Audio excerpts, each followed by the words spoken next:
So, when you think about surviving the apocalypse, you're probably picturing a dusty, concrete room filled with canned beans, right? Well, for the world's super rich, the end of days looks a little different. They're getting ready for a global catastrophe, not with basic shelters, but with these sprawling underground mansions. Okay, let's dive into the wild world of luxury doomsday bunkers. And that really gets to the big question these places raise. Are they actually about the apocalypse, or are they all about the amenities? I mean, when your survival plan includes a private spa, the line gets pretty blurry, doesn't it? And I am not kidding. Companies like the Opidum and Survival Condo are offering things that are just hard to believe. We are talking private spas and swimming pools, massive wine cellars, even art vaults to protect your priceless collection while the world ends. You've got home theaters, bowling alleys, and yep, get this, indoor dog parks. And to make sure you don't feel like you're buried alive, they have this full-spectrum lighting that perfectly simulates natural sunlight, from sunrise to sunset. It's way less about survival and way more about never having to give up your ultra-luxury lifestyle. Okay, so clearly this has gone way beyond just a niche hobby for a few eccentric billionaires. This is a full-blown industry now. So let's actually look at the numbers and see just how big this bunker boom really is. The demand for these things isn't just steady. It's absolutely explosive. Just as one example, after the 2016 U.S. presidential election, one Texas-based builder reported a staggering 400% spike in sales. It's a crystal-clear signal that when things feel uncertain up here on the surface, people with money start looking down there. And we are not talking small numbers here. The global market for this was valued at over $23 billion in 2023, and it is not slowing down. Nope. Projections from Blue Weave Consulting show it's on track to grow to more than $36 billion by 2030. This is a massive and rapidly expanding global industry.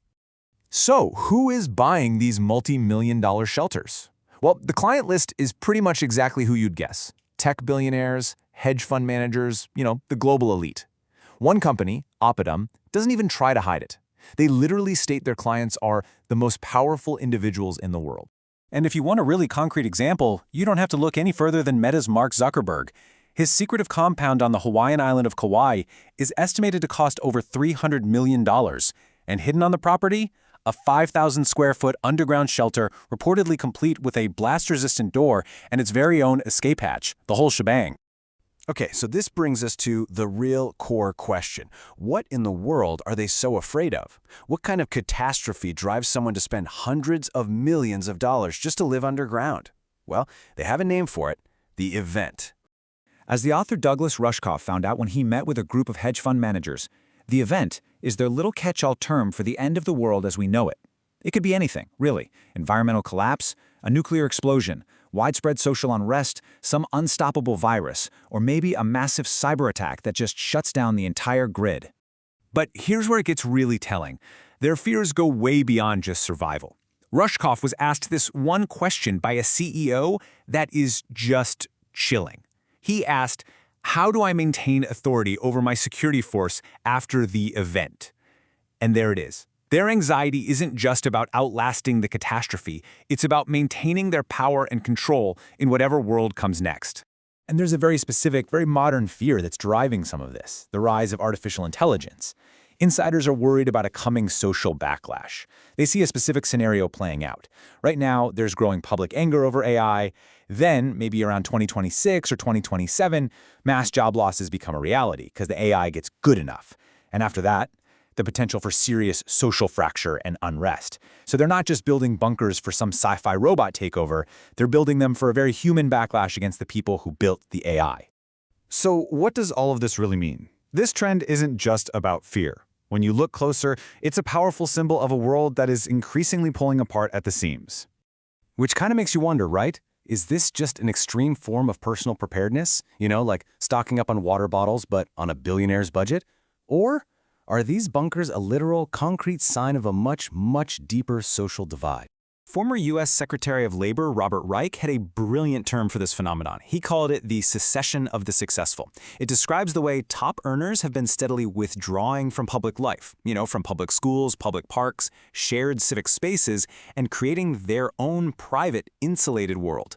A bunker is just the ultimate expression of that secession. And listen, the data backs this up completely. This isn't just a feeling, it's a measurable reality. A study from Stanford University showed that back in 1970, 65% of Americans lived in middle-income neighborhoods. By 2007, that number had dropped to just 44%. At the same time, the percentage of people living in either super rich or super poor neighborhoods more than doubled. We are physically living farther and farther apart from each other. This all raises a final and really fascinating question about the psychology behind all this.